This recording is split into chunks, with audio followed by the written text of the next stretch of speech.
and I've been kind of working just the past couple of days or weeks with the Morkies and Andy, trying to help them out a bit with that Warcry list that you've seen, that infamous one. And yeah, now I'm here. Well, we are very, very thankful to have you with us, saving the day a little bit as our co host.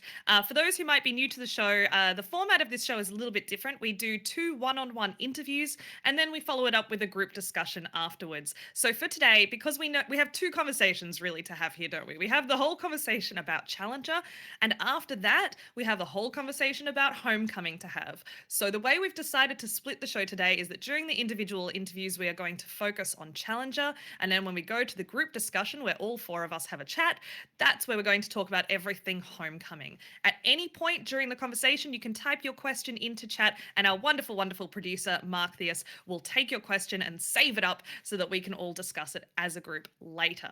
So that's how it's going to work. So now that that's all said and done, let's go join our first guest, Jaggerous. Away we go. Hello, Jaggerous. What up? How's it going? Fancy seeing you here. Surprise. Can you just start by just introducing yourself for those who might be a little less familiar with who you are? Okay, so what up? My name is, well, actually, my name is Francesca, but my name is Jaggerous, and I am a streamer slash content creator who has since kind of moved towards working within Gwent Esports. So I worked as the analyst. Oh my god, my brain is so fried today. I was an analyst on Challenger 3, which is now what Shinori does, and then I since stepped into the casting role. So now me and Impetuous Panda work together as a casting duo. So we do the 2 of the quarterfinals and the semifinals at the moment for Gwent Open, Gwent Masters, or Gwent Challenger, and hopefully Gwent World Master events. But that hasn't happened yet. So excellent. Now, Jaggerous, before we begin with the interview proper, could you tell me why your brain might be a little bit scrambled today? Is there any particular reason that might be the case? I think my brain is probably less scrambled than Andy's brain, but nah, I'm actually pretty okay. It's just the whole weekend, because obviously the last weekend was Challenger 4, so the Skellige theme Challenger, and I literally got back home about 2 hours ago from the whole event. And it's basically a Thursday was when I left. Today is when I got back, and it's kind of constant. I haven't really had a lot of sleep. Last night there was maybe some alcohol involved. Maybe. So if my brain is just like, if I get a bit muddled, it's just because like I'm kind of tired. Fair enough. All right. Well, let's start with our first question before we talk a bit more about Challenger, because obviously that's what we really want to know more about. But can you tell us a little bit, just the basics? What's your background? How did you find Gwent in the first place? How did you come across it? Oh, you see, once upon a time, Apero, once upon a time, Crozier, there was a young girl called Jaggerous. And actually, so I used to play a card game called Chronicle, RuneScape Legends, which, if you guys are familiar with Merchant's history, he was actually the community manager for. So Merchant was the community manager, which is what Berger does now for Gwent, for that game. And I became a content creator within that game. And it was a very small game, but I was probably like I was like the swim of Chronicle, like the biggest creator. And then, unfortunately, because Jagex didn't want to spend money to make money, so the game died. And the game died, but I kind of became friends with Merchant through that. I'd worked with him in terms of being a creator and him being a community manager. And then when he kind of moved away from that and he started to move towards streaming, he was playing Gwent. And he kind of messaged me. He said, you do well in card games. It's where you really shine. Here's a Gwent key. This was in closed beta in January of last year. Here's a Gwent key. Try it out. See how it goes. So that's kind of what I did. And at the time, there really wasn't very much. I mean, it still kind of is an issue with this. There wasn't very much beginner content. So like when I was learning, I found it really difficult. So I kind of thought, well, you know what? I've just learned all this beginner stuff. I like making videos. So I started with beginner deck guys. I had like really bad decks. And I was like, let's make basic decks. This is what the guides are going to be. And then just kind of built the whole channel from there. And then kind of did like the Top Deck talk show. And then I've done like some hosting with different events, just kind of community events and all that kind of thing. And now here I am. It's been a kind of crazy year and a half, 2 years almost. Wow, year and a half I think is at this stage. But yeah, it's been really cool. Yeah, really cool. So not too long ago, we all remember, our beloved Merchant stepped down as a Gwentcaster. So how was your reaction when you heard about that? Like, what was the casting process for CDPR to find a new one? So, well, I would say I would say I knew about that before everyone else because I mean, Merchant are friends, so he told me, he's like, I'm not really into Gwen, and I don't feel comfortable being a caster, which I think, props to him, because it's a really Yeah. fun event. Like, and he was at Challenger and he gets on really well with everyone, and it's a really kind of enjoyable thing. And the fact that there were no patches meant that he could probably have winged it if he wanted to, but he chose not to. So he kind of had mentioned to me that it was happening, and I'd spoken to CDPR previously about casting and about analysis, which is how I got involved with Challenger in the first place. So, I kind of was aware that there was an opportunity. In terms of the casting process, like, I didn't approach CDPR. I was like, you know what, we'll see if they reach out to me, and then if I didn't hear anything, then I was gonna. My plan was to reach out to them myself. Once the kind of, like, they'd had time to think about everything. But they reached out to me and asked me to do an audition, and I wasn't the only person who auditioned. I do want to say that, like, some people are like, oh, they just picked the girl. Like, that is not what happened. And I had to do an audition, and this was, like, very stressful, because they were like, audition with Panda, which is cool. Me and Panda play video games and stuff. We're friends, so, like, I already had a kind of rapport with Panda. But Panda had just moved house and had no internet, so we're like, right, how are we gonna do an audition? And this was in, like, end of June kind of time. And the open was in, I think, late July, so it was like 4 or 5 weeks before the open. So I was just like, he had no internet, and they were like, he gets internet on the 22nd, which I think was after the open. And so he ended up going to visit a friend in Alicante who had pretty terrible internet, and then we did like a practice audition. We took some of the previous open games that I think McBeard and Mogwai had casted, and casted them as a duo. I had to, like, record it all. At some points he sounded like a robot. At some points I just couldn't, like, even tell what he was talking about. I could just, like, hear noise, and then he'd stop, and I'd just keep talking. But because it was all recorded by me, that did show in the kind of audition. And then I sent that to CD Projekt Red, and then heard back a few days. They were like, we're happy with it. Make sure here's a couple little things to kind of tune up, but we're happy for you to kind of come to open, and came to open, and that kind of worked out, and so here we are now, and that's kind of the process. So you actually had to organize that audition tape with Panda yourself? Yeah, me and Panda, like, CDPR had spoken to Panda, and CDPR had spoken to me, and obviously anyone else who auditioned, and so, like, we organized it ourselves. But, like, they had asked for it, like, they asked him. So he wasn't like, I was like, hey, Panda, by the way, CDPR, like, everyone got through it, but we had to figure out the solution. And I did email Vlad and say, there's these internet issues, and so they knew about it. That's Vladimir Tortsov, I assume. Yeah, Vlad is he's the esports manager, or the head of esports at CD Projekt Red. He's super lovely as well. But so emailed him and was just like, this is what's going on. And then it kind of worked out, and then we've done the open, and now doing the challenger, and yeah, it's been going really well. Great. I'm and so happy. you kind of mentioned that they gave you a little bit of feedback on things that you needed to improve on. I just want to quickly touch on the main point. I knew you were going to make that face when I brought this up. The main piece of feedback that has been given to you over the weekend, which is that maybe you have quite a fast pace. Rap God is rap God. No. So you said you've been working on that. I saw you've been commenting on Reddit posts and kind of saying, look, thank you, I'm working on this. It's something I know about. There's that, of course. Are there any other kind of aspects that you feel like you're still working on, or on the flip side, that you're particularly proud to have improved at? So yeah, pacing is definitely something that we as a duo are working on. We kind of start to develop, like, hand gestures. If one of us thinks the other one is going too fast, you go like this, like, slow it down. And I had, like, a big note in my notebook. It just said slowly, like, underlined on day 2, just in case I forgot. But in terms of pacing, I got good feedback after day 2 saying it was noticeable that I'd been working on that, which is good, because I felt like I'd done better. Yes. But yeah, that's something we work on. Also introducing longer pauses, because casters often feel the need to fill every second, but we now have some nice kind of gaps where there'll be a pause of 2 or 3 seconds between one of us saying something and the other one continuing. So we're working on that, and then ultimately it's just finding the kind of groove, and that's something that's going to take time. Like, we've done 2 events. McBeard and Mogwai, I think this is their 19th event, to give you some kind of a bit context, of context of it. So obviously it's going to take time, and also I'm not trying to be Merchant too, like, I think you have to find your own identity as a caster. You have to find your own kind of niche, and puns seems to be where my niche is. How did you know? I was about to ask about the puns. So yeah, tell us about this, because this is, I'm sure, something that many people appreciate, is the kind of dad joke angle to your casting. Is this something that is just part of your everyday life, or is this something you really try to kind of turn on for I mean, casting? so I enjoy puns anyway. I'm kind of one of Yeah. these people. You know, there's two kind of schools of people. The people who really love puns, and I think the people who hate puns, they kind of just groan at them and complain a bit. They don't. Nobody really absolutely hates puns. Like, just There's a that's just part of not. them that always Yeah. Yeah, appreciates they it, just like. I think like the people who hate them don't hate them as much as the people who love them. Actually, what happened was it wasn't really intentional. Like Mhm, after the Gwent Open, we were talking to Vlad and he was giving me some feedback and he was mhm, like, "Oh, one of the things like you do really well that's really different from the other mhm. casters is your puns." And Yeah. I was like, "All right, that is the Vlad seal of approval. Seal of approval. I make that joke all the time.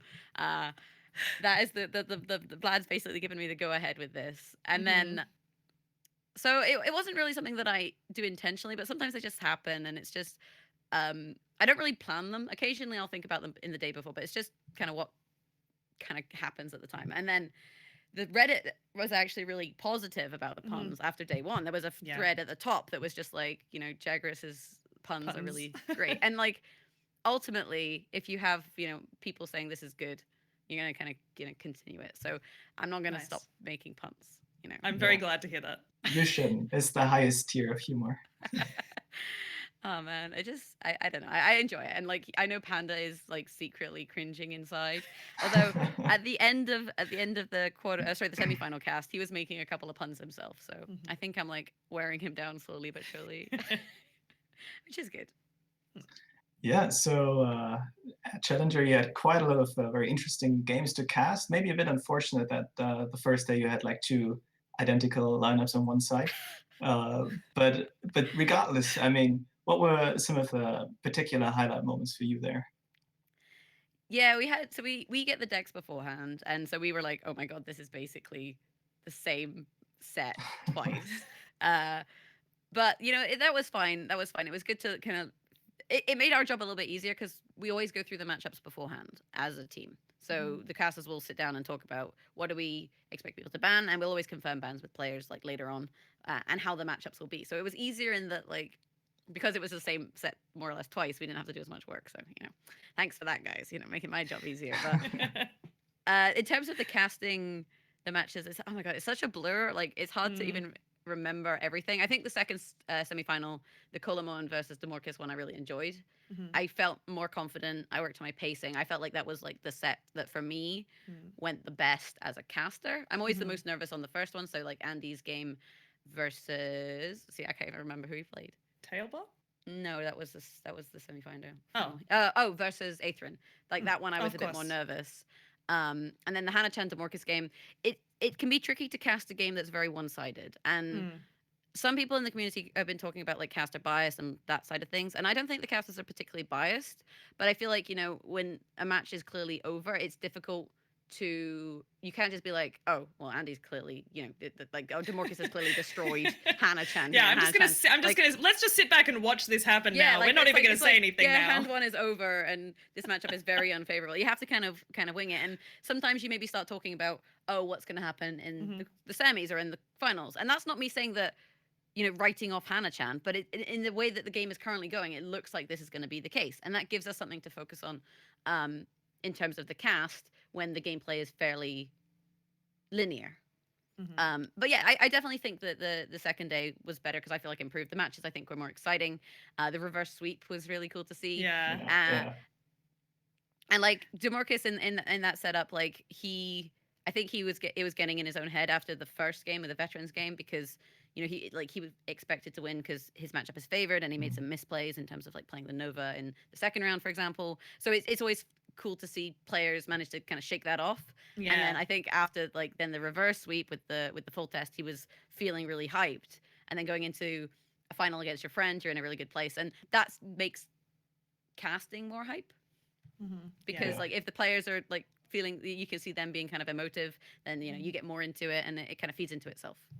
And it's funny what you say about like how it all seems like a blur. I mean, I've only cast some small community tournaments, but as some people might not understand, when you're casting, it's very much like you're in the moment. You're like play by play, analyzing the cards, also trying to like create sensical statements at the same time, and and then also have the broader picture. So it's kind of it can be hard afterwards. You just go, hang on, what just happened because you're so in that moment. Do you find that you get like quite tunnel visioned in that at that time? Oh, for sure. Like sometimes I just feel like I even forget what Panda is saying, and he's right next to me talking because you have to listen to him and you have to look at the game and you're thinking about like being slow and you're planning the most amazing pun that the entire Gwent community has ever heard to the point where they're all going to come and subscribe to your Twitch channel and follow you on Twitter and your YouTube. And it's like there's so many things going on that it's like you're not really making like those memories where you're gonna kind of remember the whole thing. You just remember kind of specific moments, which is kind of Absolutely. interesting. Let's talk about, because we've spoken a lot about the games. What is it like in terms of atmosphere and socializing? What does the behind the scenes feel like? What do you not see? I'm gonna make everyone feel really jealous because it's like it's the best. It's so much fun. Oh my gosh, like everyone gets on really well. Uh, Like there's I basically had barely any sleep. Like on the first day I arrived on Thursday, I was up until 4:30 in the morning talking to Andy about literally nothing. Like we were just talking about learning useless facts that you know you happen to have and you're never ever going to uh-huh. use. And we talked about literally everything, all this useless information. And then 4:30, and then you're up for 9:30 to get picked up. And then Hmm. the next day it's like people bring different board games. Like I have a game called Code Names that was really popular. It's an McBeard brought a amazing game. there you go. See, McBeard had a game called House something for sale. For sale, it's called For Sale. Then Ashley Lizzle had her Switch with Mario Kart, and I Ah, had my Switch, so you could pair the controllers to have four-player Mario Kart. nice. And my Switch had Bomberman, so like there's a lot of just gaming for fun and that kind of social side of Hmm. things. And you get to know the players, you get to know the new people who come along. The casters themselves, Panda has developed this game he likes to play, and it's called Make the Casters Say Things That Make No Sense and See If the Chat Notices. So if you like in the open, they were all animal themed. So I think at one point McBeard said, "Oh, he's like a llama in the sauna," which kind of sounds like it should be a thing. And I had to say like the penguins are singing. I was like, "What? Penguins don't sing?" And he's like, "Oh, it kind of rhymes. Like the penguins are singing." Like I was like, "Panda, it No, doesn't rhyme." no, it doesn't. So this one was a bit more sensible, but you'll Yeah. have heard me say things like, "Oh, he's got to make his way through a jumbled jungle." These were like geographically themed. There's the summit of success, a Oh relentless gosh. river. There's just it just goes on. I think I Is said this like a is this muddy provided marsh. in a list format or? Oh no, we write them and then we draw them out of a hat. Ah, nice, nice. Uh, All right. Well, let's quickly just to wrap up because we do have to get to our interview with yeah. Andy as well. It's just a little bit of crystal ball gazing. What do you have in terms of predictions about what could change in the future for tournaments? I mean, this is presumably after full release. And this could be either community tournaments or official CDPR tournaments. Do you have a feeling for if anything will change, and if so, how? I think CDPR will kind of stick with the current format because Okay. they've set a format at the moment that they have to finish. I think up until Hmm. the world master. So you've Yeah. got your opens, and I don't think they're looking to change those too much Hmm. because you kind of committed to this kind of timeline. Then we have the Monsters Challenger because we've had Northern Realms is apparently the That's Gamescom one. right. I'm not really sure how that was a thing, but anyway, Northern Realms is Gamescom. So we have Monsters Challenger that needs to happen, and that I would imagine will be similar. But when it comes to World Masters, that's where I think they can start to diverge. And I really, really hope that it's an event with an audience because Gwent doesn't have audience events. And the best part is meeting the community. And that's just like, well, Yes. the whole community can then come and kind of cheer. And I think that will also affect the players, having people cheering them on. And I think that's like a really good feeling and really kind Mm. of encourages people. Yeah. In terms of the competitive game, I would quite like to see options for maybe sideboarding, just because in the current Hmm. tournament, Andy and Demarcus's lineups were just designed in such a way that they went greedy, and Hmm. because of that, the other lineups really couldn't stand against them. Like the worst case scenario for them was getting matched in the quarterfinals, and instead Hmm. they got opposite sides of the brackets, which is why if you were betting, it makes sense to bet on them to make it to the finals. Whereas if you have sideboards, it gives people a little bit of an option to try and oh, maybe I'm not going to run this gold card, I'm going to put an Igni in there to try and shut them down a little bit. Maybe Hmm. I'm not going to be running a recon, or maybe I'll put a Marjoram in. Like it creates that situation where people have to try and be tactical, not only going into the tournament in terms of their decks, but be tactical during the tournament in terms of the decks that they choose to play. But that's something that Gwent hasn't experienced at all. I'm not 100% sure exactly how it's going to work.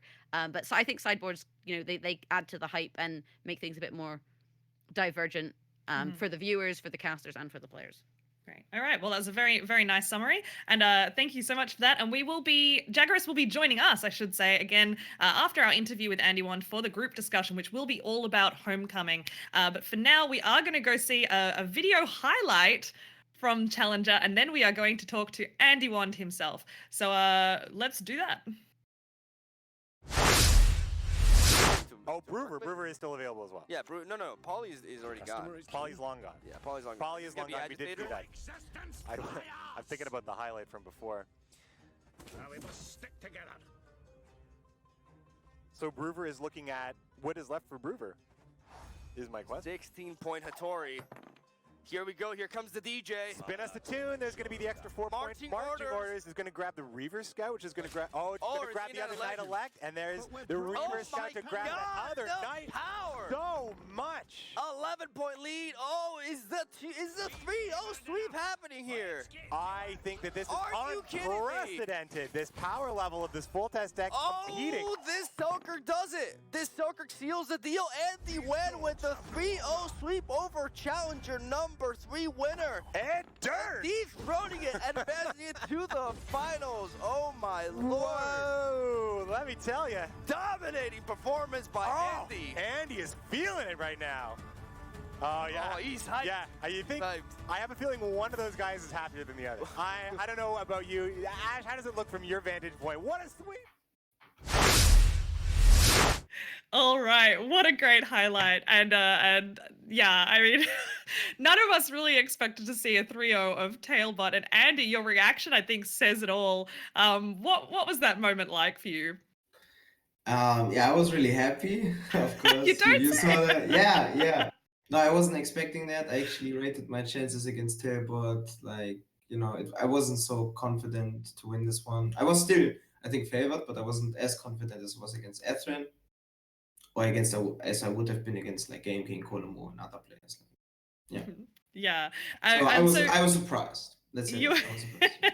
Yeah, and I think your reaction, I feel like sometimes people try to hold it in for the sake of politeness, but you didn't hold it in. You just let it all out. And as we were watching that clip, you said real life BM to us. But let's talk a little bit before we get stuck into the more serious questions. Why don't you just summarize for the people at home who you are and why you are such an excellent human being? I'm Andy. I joined Aretuza back in October, I think, last year, after Gwen Slam 2, somewhere around October, I don't remember, but yeah, somewhere around there. So Henno approached me back then. I was like kind of new to the scene. I won the qualifier, as you probably know, back in Gwen Slam 2, and got eliminated against Super JJ in a 3-1 series where my Dagon got 3-0. There was some memorable moment right there. And yeah, then it took me some time. Like I wasn't really investing that much time in Gwent, but all of a sudden then I managed to qualify for a Gwent Open, and I managed to win that one. It was Gwent Open number 5, where I beat Talbot actually 3-2 in the finals. And that's how I got the Challenger. So yeah, that's the story. Yeah. Other than that, what else do I do? I studied before political science. No, I don't do that anymore. So. All right. Yeah. So by now everybody knows you here, but I wonder how like your background was when it comes to card games before you discovered Gwent, and like how you first got into contact with Gwent as a game. Oh, I got tilted playing Hearthstone and trying to compete in it.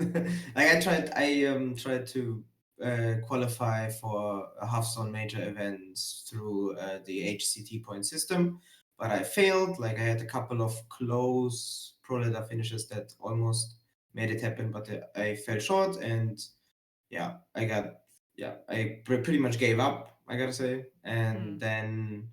yeah, I studied, and there was some time in between, and then I discovered Gwent just like by accident. I was looking for a new card game just to play casually, honestly, and found it. I got a key. It was before just before Nilfgaard got added to Gwent, and yeah, Oh, so you are OG. yeah. And at what point in your Gwent playing, because you said you picked it up casually as a hobby, presumably while studying political science, at what point did you kind of go, oh, hang on, maybe I should do this professionally? Was there an aha moment that you had? Yeah, I mean, not really. It just happened by accident. No, I mean, qualifying for Grand Slam was one part of it. I think it was just so much fun with the people there. I got along great with Tailbot and Atsikov and Game King, and back in the day already. Mogwai, Merchant, we like became McBeard.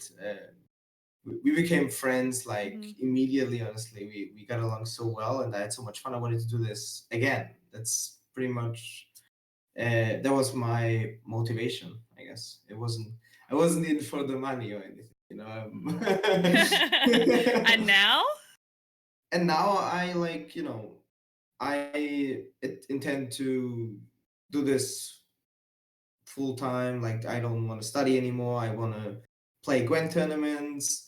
I want to see Homecoming taking off and circuits, you know, going on, and like take, you know, play more regularly on the pro ladder as well, like qualify for, I think there's like one of the major takeaways from the challenger for me and for Damo hopefully as well is that, you know, we're doing pretty well in these tournaments. Maybe we should try more often. Like I played 2 CDPR tournaments. I won one and I got to the final the other time. So I really should just qualify more often. And I think I have the opportunity to do this here. So I go for it. So I guess we can say that this is only the beginning of your Gwent career. Yes. Yes, this is the beginning. Good. Well, I'm very glad to hear that. Because I remember I met you a few months ago in person for the first time. Yes. And I just remember like having long conversations with you because I was struggling with soldiers at the time, which you thought was just rubbish. But and I remember having this long conversation, of course, doing that IRL stream with you, and I remember just thinking, wow, this is not only a great Gwent player, but also just a great guy. So I'm really happy to hear that you're going to keep going because yeah. So you don't feel like you've kind of, you know, this is the end of the line. You're like, no, okay, I've got way more in me. No, I mean, this is the worst time to stop, you know. Like now I invested all the time already. You know? Don't tell Demo that. Don't tell Demo that. I'm already behind on the whole studying thing, you know. I might as well. That's it. And so I have to say, I don't want to say on an emotional level, but on an emotional level, what was it like to play against your teammate and one of your really good friends in the grand final? And did you and Demo ever discuss what you would do if you got into that situation? Yeah, like we were pretty much the moment we nailed down like this is gonna be our lineup. It's gonna be exactly the same thing. It's gonna be like 2 cards off. This is gonna be it. We pray so that we don't run into the situation like Legion and Damo did, that we have like a quarterfinal with 4-2. So we pretty much expected if things go our way and people bring the expected, you know, tempo stuff, Ethrin, Hana-chan lineup, then we're gonna do very well. And if we end up on opposite brackets, we may advance the finals. We were actually quite optimistic about that. But we knew this is gonna be meme fiesta, 50-50, RNG, Jesus takes the wheel, let's go. You know, it's just we knew it. We knew this is gonna happen. It's gonna come down to a Foltest mirror, to a muzzle draw, and yeah, like we were too accurate in predicting what is gonna happen in Challenger because we were like, yeah, I mean, if we have this card, oh my god, it's gonna end this way, and yeah, like I don't think none of us actually prepared for the mirror, so we were like kind of clueless as well. And as you saw, there was not a lot of interaction going on, right? Like how fast did we actually play the crack mirror? You know, it was like all right, yeah, I'm gonna buff my Surinova by 3 points, and then I'm gonna buff it by 10 points, and by 10 points, and then I walk right and walk right. Oh, you have decoy, you have 3 walk right. Well done, buddy. There you go. You win the game. You know, that's how it goes. And then also when I was 0-2 down, I was also like, yeah, this is long. This is not over yet. You know, it's gonna be 2-2, and then we're gonna have a Fortis mirror, and then we see the DJs how they do. And that's what happened. I'm totally fine also with the result. I mean, I can only be salty if I like did some major fuck ups. Probably I did like a few mistakes, but I don't think you know, I could have changed the result in the end. And so when you're going into the grand final, was the fact that you were against Demo, did it take any of the pressure off? Like, do you feel like because it was 2 Aretuza guys and you guys are good friends, did you feel like, oh, okay, well now I'll just have fun and play as best I can, no problem? Or did you still feel that pressure like, okay, it's on? This 35k USD pressure, you know, like friendship is so much more than that. Qualifying for Grandmasters and the next challenger, you know, that's nothing. That's like a good hug in the end, you know, that's all that matters. No, of course, the pressure was still there, I think. Like I don't get particularly nervous, at least recently. So you know, it's like the same thing against Cologne. I would have had a better matchup, so maybe I backed the wrong horse. No, I was rooting for them. I was hoping for it to happen. We kind of celebrated already when we both got into the final. So I was fine with either result. I knew I'm gonna do as well as I can, and you know, what happens. Yeah. I definitely think you guys seemed like great sports all throughout. Definitely. So as we were talking about these games and maybe these mirrors at the end, what was your idea behind the lineup? Like greed really seemed to have paid off, but what was the philosophy when you decided to bring it? So here's what happens, right? We were Gwent Open 5, and that's where kind of we started, or like the transition from Gwent Open number 5 and Gwent to Gwent Open number 6, like the time in between, we're like, how is this meta developing? Like Shoop is falling off popularity. People still brought it to Gwent Open number 6, but after that, like Shoop gets less popular, Fortis gets more popular. On ladder it's kind of crazy. It's like so much Fortis. I don't know. And stuff like alchemy is popular. Like we just kind of we made like a table with the players and wrote down this is what we expect them to bring. And then we just counted, okay, like we have 1, 2, 3, 4, 5 Fortis or something, or 6 Fortis, 5 or 6 Fortis we came up with or something, and some other matchups. And then we kind of, so Fortis is the most popular thing, probably. So that's maybe what we should target. Is it possible to target Fortis? And then I don't think it was influenced by us, definitely, but there were also a lot of people behind the scenes, as you may know, like Guardia, Moligian, Sergio, those guys. Big shout out because I didn't get the chance in challenge. I cry every time. It's horrible that I didn't give a shout out there. But those guys were like, yeah, I think we can. I think if we bring the tall stuff, if head buff can easily get the win, as we saw, 100% win rate against in the whole tournament. We kind of were only struggling with Skellige, you know, like veterans. Veterans is mean, guys. I don't know. Great swords, you know, it's like, if you draw well, you can even like go crazy takes with like great swords with Sea Heal and Okora and stuff. And it's kind of, it was good. It has like maybe 60% against Fortis on blue coin. But there was nothing like, you know, yes, we can reverse sweep people, like Damo did against Column. They have Fortis left, you know? Not that feeling. So we needed something different. And then we found, I don't know how, like Damo approach was like, try this. And then we tried this, and after 2 games said, yeah, we bring that. Let's go. Okay, lineup is set, guys, let's go play. Pretty much that.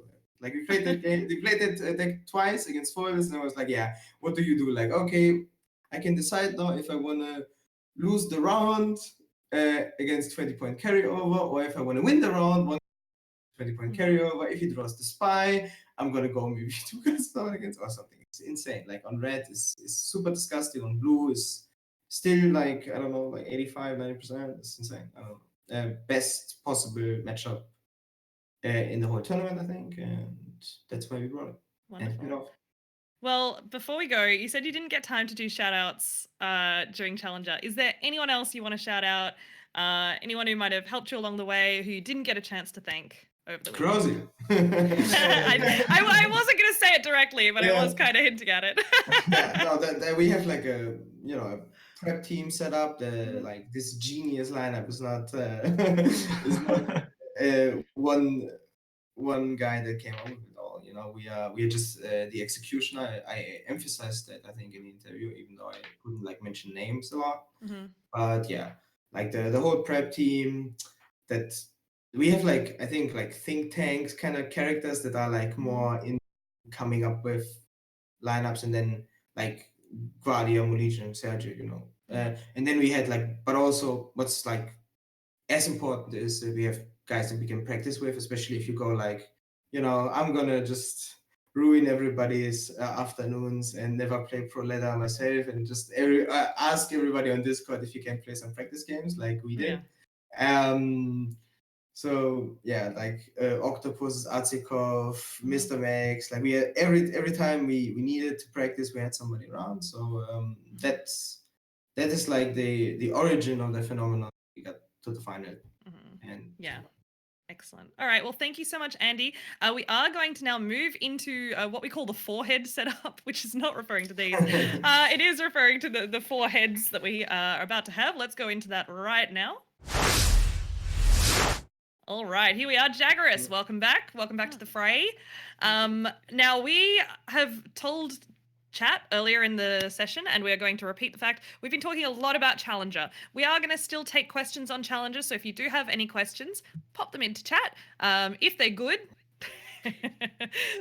Mark Theus will take them and share them with us, and we might just ask them of our guests. That will be kind of peppered throughout, but our main focus for this section is going to be on Homecoming, because of course everyone has been waiting for a long time to see these previews, to hear more, to know more, and yesterday we got it in the form of an approximately 8 to 9 minute video from Berger all about it. So let's just jump straight in. Folks, first impressions. What were you thinking when you saw that for the first time? What are the first thoughts that you had? Jaggerous. So I kind of wish I was recording at the time, because basically Andy and DeMorcus, they weren't there. They had to go get ready. But literally all of the other pro players, some of the casters, were watching the Homecoming video together. Like, we didn't watch it before the event.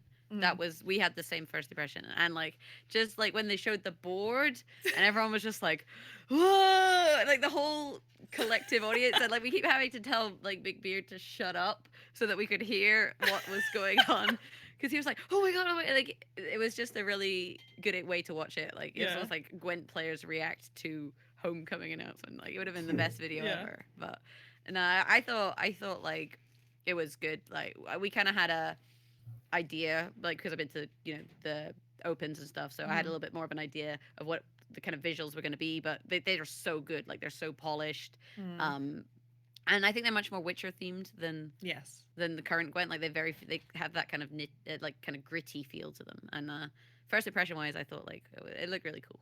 I thought the visuals, they kind of they're nailing it basically. Andy. Yeah, I didn't get to watch it live. I missed out on that. When did you watch it, Andy? Like 10 minutes before the show. That's right. I just came back. And he said, I didn't actually see it because I was preparing for my game, and I'm like, watch it now. Yeah, that was and I wanted also to watch sober, so I needed to edit it today. So yeah. So, but yeah, I think from the visuals is like Gwent already has a big advantage compared to other card games when it comes to art and stuff. But I really like the dark stuff. I like that. I like the board. I like the cards. I also like the borders, that they are like not as big, that you have like just the art pretty much, because like why would you need anything else if you have talented art team. Yeah, and that's interesting because when I streamed after the challenger, I had quite a few people coming in and saying, "Don't you think the borders are too thin?" So you're saying no. If anything, it's better that you get to see more of the art. Yeah, it's like with your phone, you know. You don't want like anything screen. You just want the real thing. Yeah, and I, oh, sorry, Andy, what were you going to say? no, that's it. All right, Crozio, how about you? What do you think? Yeah, I thought the visuals were great. And like I'm a huge fan of the Witcher series. I played Witcher 3 a lot, and I was hoping for something like this. I mean, they showed the monsters arena first, so like I guess Goyatel is going to be all flowers and trees, and so it's not all going to be dark and gritty. I hope. But I really like the general feel they're going for, most definitely. Awesome. And I guess from my perspective, I guess pretty much just echoing what you guys are saying. The screen was really the thing that grabbed me personally. But I don't know. I feel like what I really liked was actually all the little bits and bobs around the edge of the board as well, like the tree and the well. And I don't know if you noticed, but the coin or the pass button, when it flips, there's actually a funny little face like it's carved into wood. Which I thought was really cool. So I think little details like that were also really nice touches. Yeah, I agree. So now that we talked a bit about the visuals, one thing that we all discussed so much leading up to this reveal was the 2-row limit. And CDBR was kind of saying, you know, all these activatable abilities and the abilities that you can, or that have a different effect depending on what row you can play the card on. Like they're gonna make they're gonna make up for the complexity that gets lost by cutting off one row. Now, in that video, we didn't see too much about all these abilities, but what do you guys think overall? Is it a good change or a bad change to cut a row? It doesn't bother me. I think I feel like a lot of, or not a lot of people, but vocal people in the community get very hung up on the way things are and are kind of, they drag their heels when it comes to change. But Homecoming is going to be change. There's going to be a lot of change. And 2 rows, I think it gives you more of a chance to have row identity. So you could have like the melee row is the aggressive row, and if you put something in the range row, it's the defensive row. So you have aggressive and defensive things that could proc, for example. It also frees up board space. People complain, oh, the cards are so, like when they made the cards smaller, oh, you can't see the art. We can't appreciate the art. If you remove rows, you're effectively, freeing up a third of the board space to make the other rows bigger. You get more art. You can get, the visual kind of appeal of Gwent is improved as well. So not just from kind of gameplay perspective, but from a visual perspective. And that's something that people bashed current Gwent for a lot, is it doesn't look good. It frees that up. So, I feel like it's a win-win. Yeah, and I think as well, like you're really onto something there about freeing up not just a third as well, but also having the hand now kind of be flared at the bottom, like as though you're holding it. It also does add that extra space now that we're not fully exposing the cards at the bottom of the screen. So it ends up being more than a third even. And I think you're right. Generally, when I heard about 3 rows being cut down to 2 at first, I was also a bit like, okay. All right, how is this going to work? How is weather going to work? How are these cards going to interact? Is the 9-row limit still going to exist? How is this all going to work? And visually, I was really worried about it, frankly. But once I saw it, I went, oh, I get it now. Because in a way, what you lose from the 3rd row being taken away, visually speaking, only visually speaking, is compensated for by the look and the feel of the board being much more Witcher 3 kind of identified, I suppose. Andy, what do you think? What is your feeling about this as a competitive player? This is finally something that I have a strong opinion, honestly. Because for me, rows right now are a little bit like, how's it called? The appendix in the human body. It's like kind of useless. It's like 99% of the games, nothing happens until your opponent plays a card that sometimes, gets extra power or is like even useful if something is on the row, like Igni, Lacerate, But there's like only a few cards in the game. Watch the Challenger, look at my games against Ethrin, against Talbot, and against Damocles. There was not a single card that punished me for playing into any row. So the whole Challenger tournament, I got to the Challenger final without thinking about positioning on any row once. I didn't think about it even once. It's totally meaningless.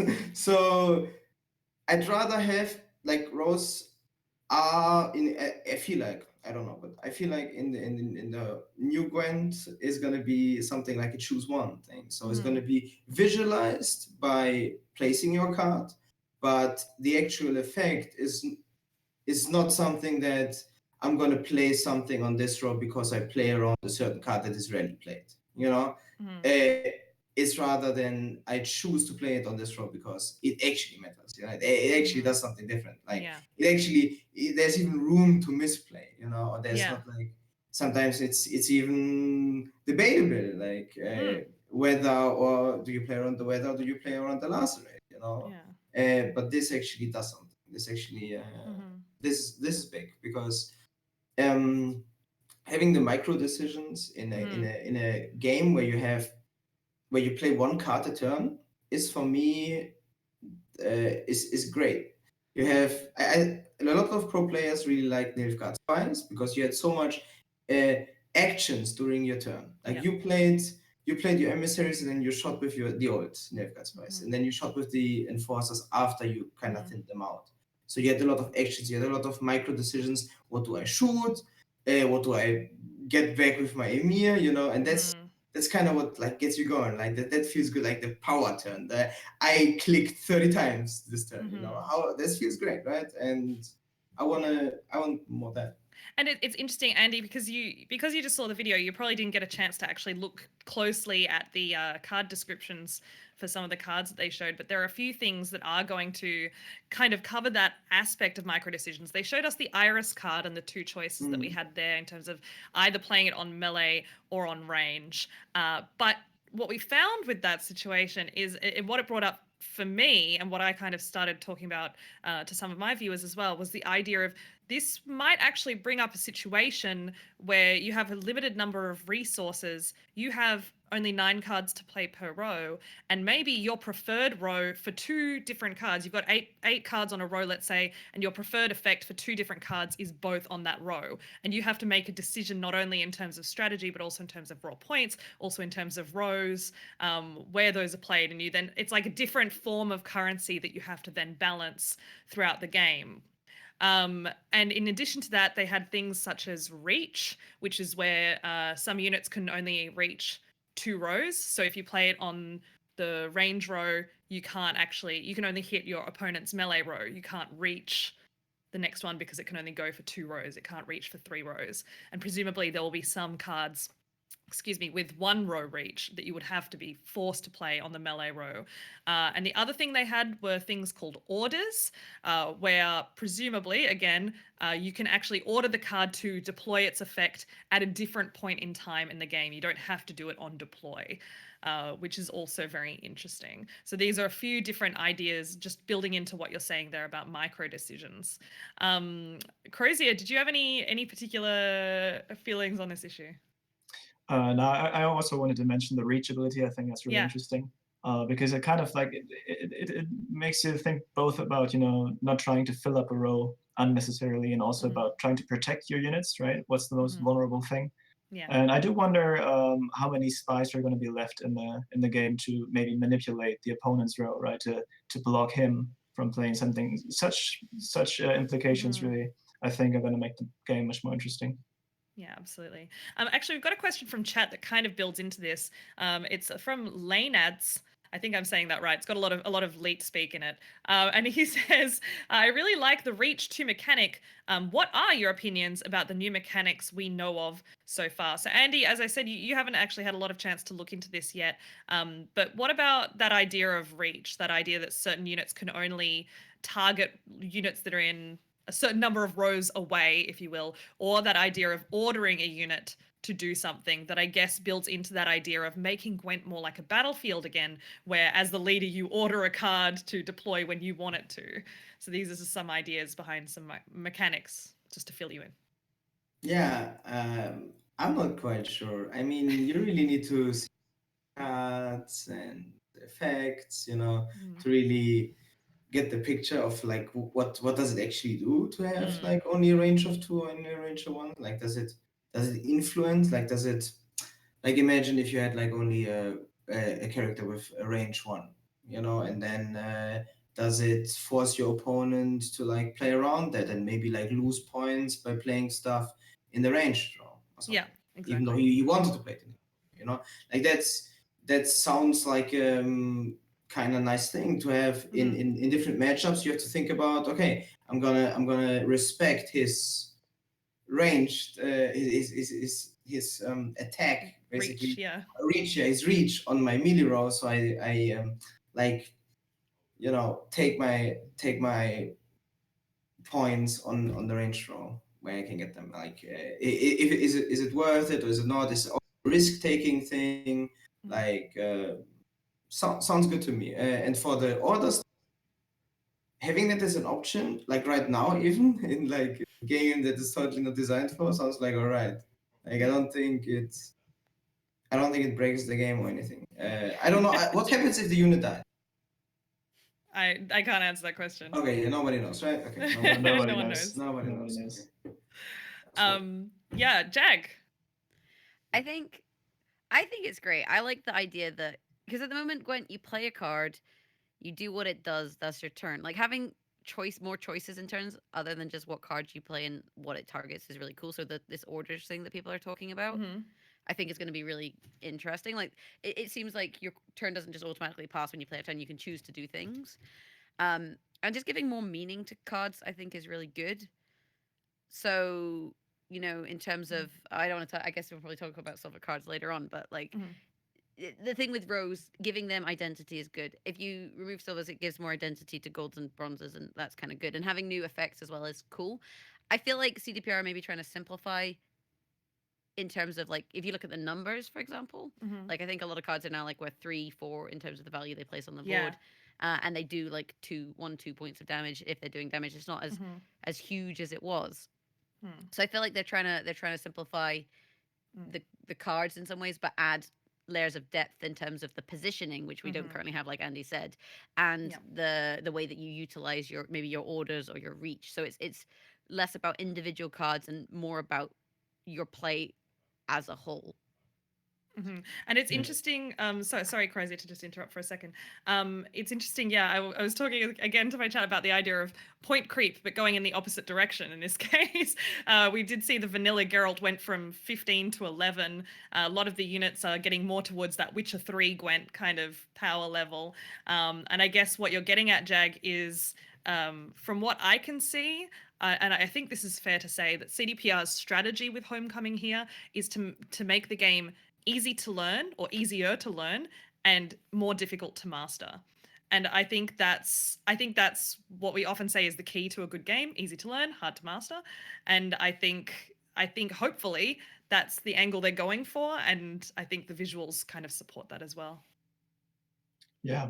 So as you mentioned briefly, Jaggerous, about the silver cards, we have to say goodbye to them after a couple of years of Gwent. But like, as they said in the video, it was kind of one of their aspects of Homecoming to return to the Witcher 3 style, where you didn't have these silver cards to begin with. And if we look at it a bit more closely, it almost seems like it will only really be potentially a change in name or in visualization, because there will still be epic gold cards and legendary gold cards. So together with the provision system, this might not really change the amount of silver cards we have in our deck that much. What do you guys think about that? I like the change. I think there's issues with identity. I forget who it was I was talking to at Challenger, but someone once said you have bronze cards that are better than some silvers, and silvers that are better than golds, like Restore, for example. So it's such a mess, and I think by simplifying, you're making it easier to kind of have card identity in terms of, this is a gold. A gold is this. It's strong. It's like used in this way. You can only have one. This is a bronze. Bronze is slightly weaker, but you can have multiple, and it's a very clear cut distinction. Whereas in terms of like, what's the difference between silvers and golds now? Really, like some of them are a little bit weaker, some of them a little bit stronger. golds you can't like coral. But other than that, it's not. They're not really different. Like there's no real difference in silvers and golds. So like, why not just merge them into one? Yeah. It doesn't bother me. Andy, what do you think? You gonna miss Yeah. silvers? Maybe. I mean, silvers are all over the place right now. I agree.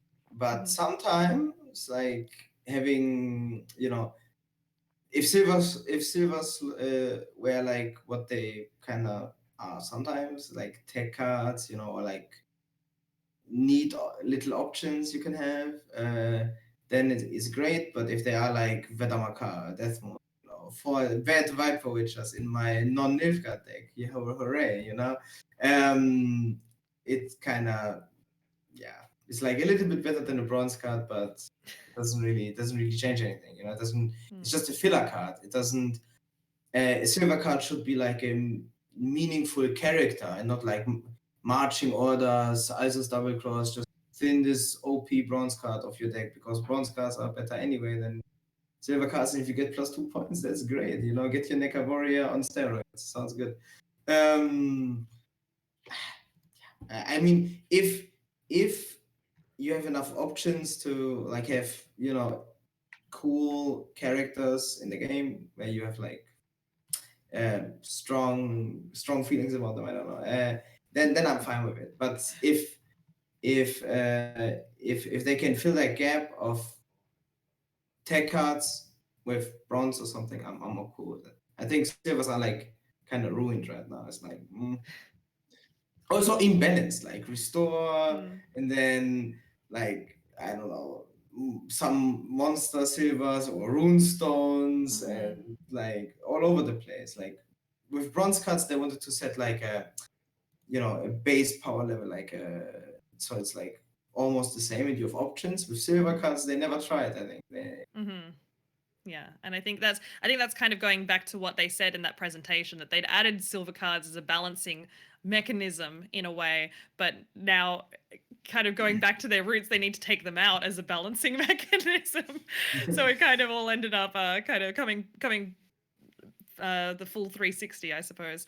Let's talk a little bit about the provision system. This is not something that we learned anything about yesterday, but we did find out, we do already know that we're going to have 30 card decks, and that we won't be restricted to golds and silvers, obviously, by number, but we will have what we have heard is a provision system. We don't know how that provision system is going to work or how it is going to be measured, but that is going to be a way to kind of help balance decks, I suppose, not have all golds or not have half golds or whatever it's going to be.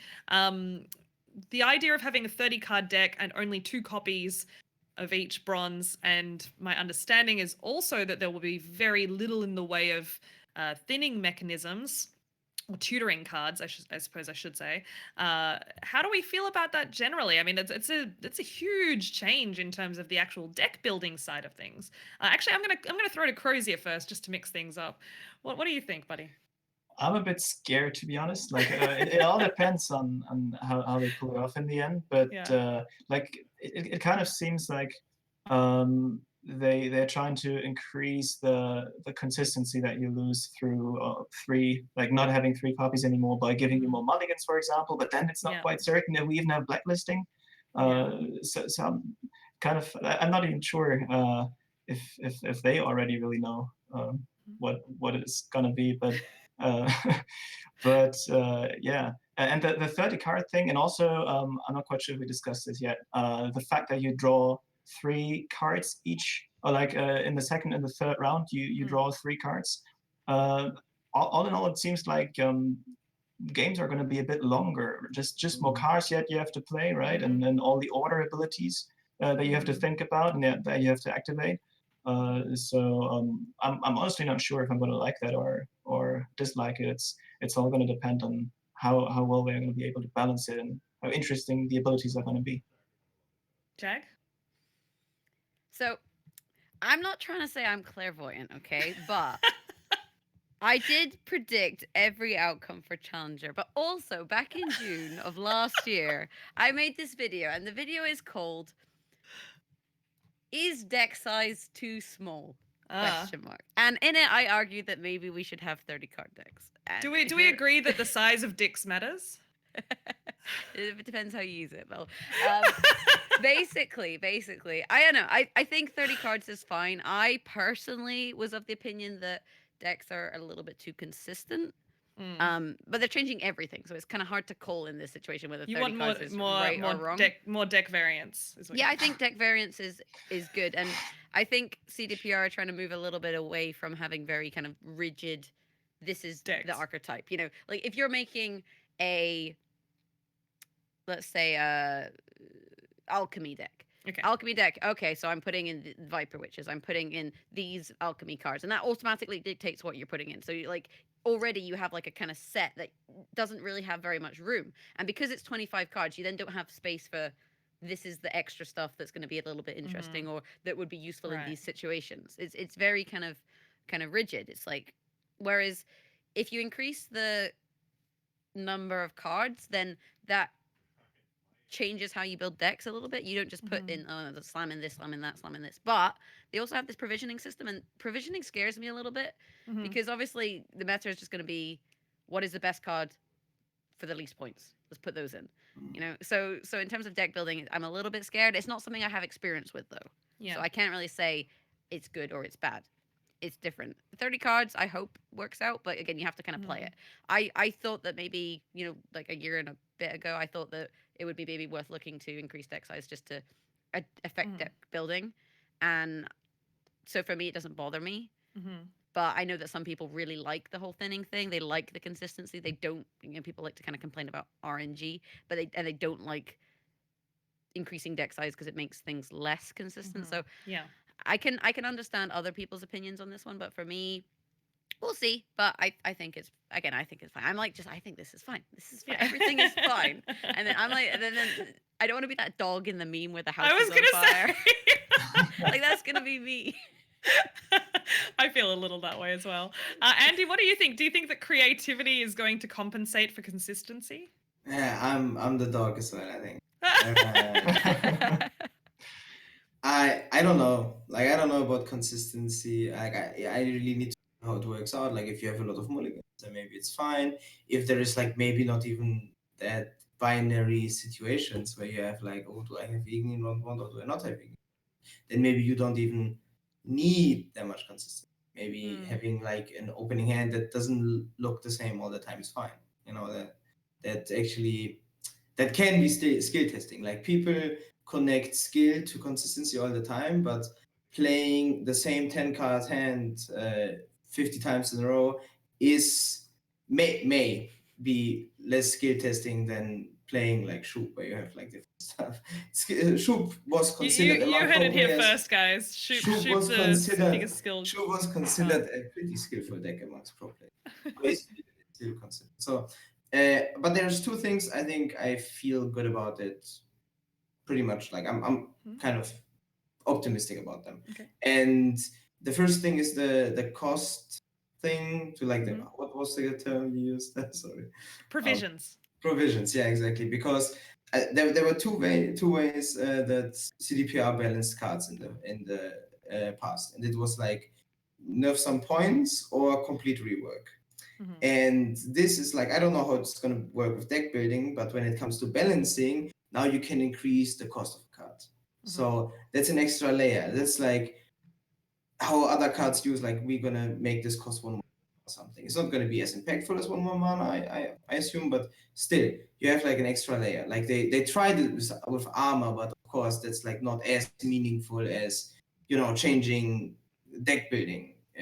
If you have a very expensive card. So I really like that. Like, just from if at least if there's gonna be something wrong, maybe and there's probably gonna be something wrong. So I guess hopefully the PTR will air out a lot of those big. Yeah, we're gonna break the game, and that's the idea. That's the aim.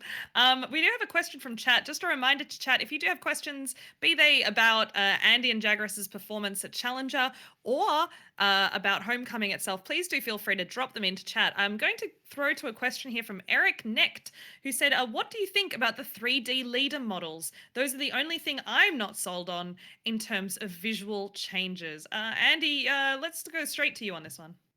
Yeah, I mean, I read that comment. I was like, I don't hate this. You know, I think, yeah, I think having them as cards, like, I don't really care. I think it's fine if Homecoming was released this way and it's just from the visuals it looked like this, I would be super happy with it. If people prefer having a card instead of the 3 model, and CDPR goes back to it, I also would be fine with it. So I don't know. I don't have a strong opinion on that one, but I don't really get why a lot of people don't like it. I guess I just prefer. Personally, I found visually I was fine with them. I mean, Unseen Elder looked like he just had a bit of an upset stomach a few times. But aside from that, I thought they were fine. I really dug the Woodland Spirit. And the question is, I guess, just to build on the question from Eric next before we throw to you, Jaggerous, not only how do they look, but we don't actually have much guidance in terms of how they're going to work. And I guess the question is, are they going to have passive abilities, or are they just going to act like avatars in a way? Did you have any thoughts on that, Jag? I mean, I would imagine that they have abilities. Otherwise, what's the point of having a leader? So I don't think, well, I can't imagine them removing leaders as some kind of effect on the gameplay. I agree. In terms of how they look, I think maybe maybe it's the scaling. Like for me, I think they look fine, but I think they look quite big in comparison to where they are. So they're almost like these giants. And maybe if they scaled them down slightly or scaled up the scenery, the balance would be fine. But like, it doesn't bother me. Like, some people maybe want them also on the opposite side. So instead of being like here and here, like this is leader 1, this is leader 2, it's 1 leader here and 1 leader like diagonally. Just to maybe spread it out a little bit. That's something. Plus, then there's space for a streamer's face somewhere. Be nice. No, you just edit your face over like Woodland Spirit's face, and then it's all good. Got to get that green screen, yeah. And then I only ever play Francesca as the leader for memes, and I'm becoming like a Scoia'tael streamer. I think people just like to complain about things that don't matter. Like, oh, look at this visual. Yeah, but the leaders are too big. Like, okay, fair enough. If you feel that way, fair enough, and it's fine to voice your opinion. But if the thing that you're complaining about is the scale of the leaders, I feel like we're at a good point in the kind of visuals of when. If that's the thing that's a problem. Yeah. Cruzia, did you feel strongly about this? I kind of like at least the idea, and I'm pretty sure I saw how Burgess saying on the forums that they're still working on the quality of the leaders, so they will improve a bit, I think. And I don't want to crush anybody's dreams, but I'm pretty sure he also said they are going to stay. Like, there's no alternative with a card you can see instead. So yeah, I'm sure there are many boys crying themselves to sleep in their basements right now. Let's throw out a few more stereotypes while we're there. We had Sile ask, what ratio of bronze to gold cards would you like to see in decks? That's a really interesting question. I guess we just have to run with this question as Gwent is now, because we don't really have much of a choice in terms of how it's going to be. We don't really know enough about how the bronzes and the golds are going to be powered. But what would you think, Andy, in terms of golds and bronzes ratio wise? So 2 offs, right? So it's should be even number of bronze cards, I think. I mean, I think you should have more than 4 gold. Yeah. That's the first. 6 and 24 seems alright. You can even maybe argue 8 and 22. I think 8 and 22 is alright. I think I'm a 10 and 20 girl. I mean, whoa. I'm also Pay to win. Follower of the 10 and 20 approach. Yeah. 10 legendaries. Some people just want to watch the world burn. We have stone now. I've got a full collection. I don't care. The thing is, you're getting rid of silvers, right? Yeah. So when I argued about 30 card decks before, I was like, add 5 bronzes, which would mean 20 bronzes and then 6 silvers and 4 golds. But if you're getting rid of silvers, I don't think you should replace them with bronzes. So I'd like 10 and 20, but that seems maybe generous. So like 8 and 22, but they sound kind of weird numbers. Like they're not round, and like 24 and 6 sounds better, as does 10 and 20. 8 and 22 doesn't feel, it sounds weird. You know, that doesn't make any sense. But like 8 Well, and that's 22, definitely my number one consideration when they balancing a don't game. Is how divide does it into sound? each other. Well, you know, because like 20 and 10 is like 10 Yeah. is half of 20. Yeah. 24 and 6 is Yes, a quarter yeah, of 24. quarter, 8 yeah. and 22, like. Yeah, where did these numbers come from? Yeah. Who thought of this? But if it's provisioning, surely it's just up to how you spend your resources. Yeah, exactly. No, I don't think it's a question we're ever actually going to have to answer. I suspect that it's going to be much to do with provisions. We're going to actually go to 2 questions that came up earlier in the stream, and they were more about Challenger actually, because we seem to not have that many questions about Homecoming. We've covered a lot, right? And we've already gone over time, so thank you guys for staying that little bit extra long for us as well. But we're just going to go to 2 more questions about Challenger. Egram20 asked Andy, why didn't you play Faultist on Red Coin in Game 4? Very specific. A very, very frequently asked question. Uh-huh. Because I thought that the Emir against our particular Faultist is not as good. We have the Witch Hunters, and if you don't draw muzzle, if you draw really well, I could just be out in Game 4. So I didn't want that to happen, so that's why I played Emir on red.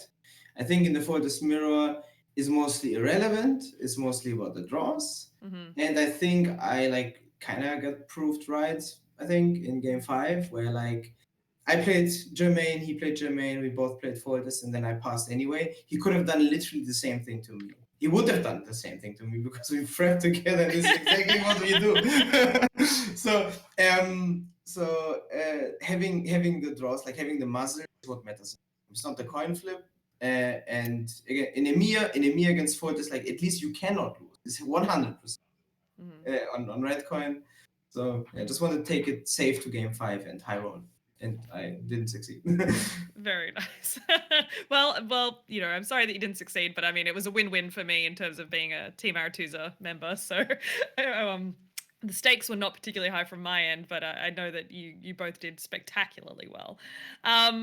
Let's go to the last question we're going to do is for Jaggerous, and it's actually the first question that someone asked, which was, Jaggerous, your puns were on point.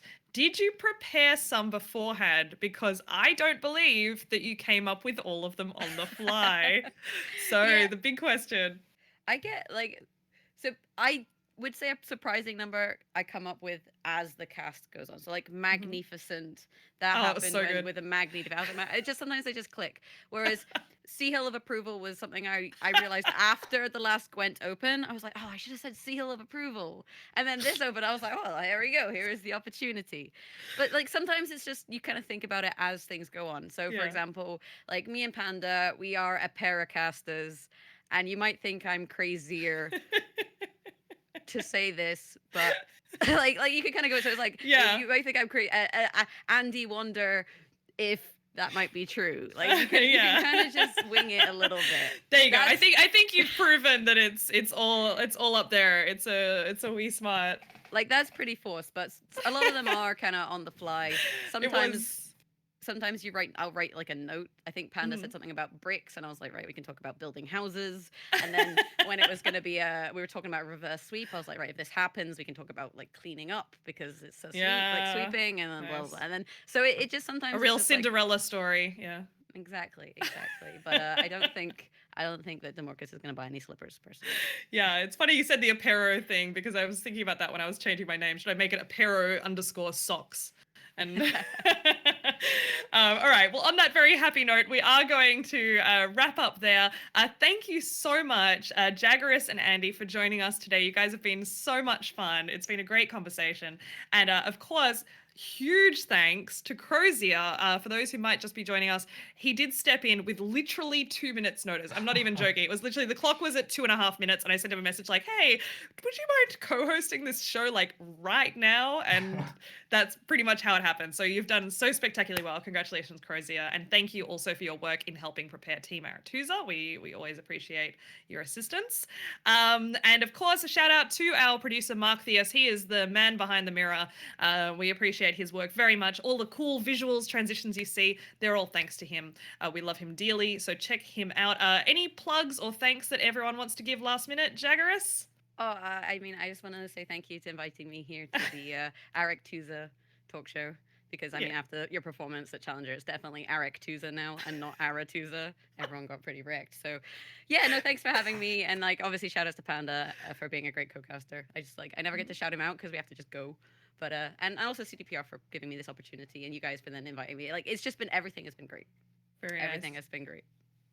Awesome. AndyWand, any last minute shout outs? You did quite a few before, but were there any? Yeah, no, just CDPR for the great challenger and all, like the guys that you don't know the names of, you know, the guys that did the battles and you know, I just enjoyed how the scenery was this weekend, and yeah, we met some of them, we talked to some, and yeah, those guys, like, they come from all sorts of different places from the world and do this as a hobby or as a job or as like kind of something in between. And yeah, it was really nice to meet them. So maybe some of those are watching, I don't know. And they put on a great show. They put on a great show. Crozier, any shout outs you'd like to do? Yeah, I actually want to give you guys a shout out because I had a blast being here. Also, like the past weeks working with the Aretuza guys, like such an honor to be part of this thing. And yeah, I also want to give a shout out to my buddy Ben Kenneth. He's somebody I play a lot of co-op with, and he's a great guy as well. Yeah, he is. Okay, so thank you everyone for joining us. We will be back in 2 weeks for episode 7 of GwenTalk. Have a wonderful night and goodbye.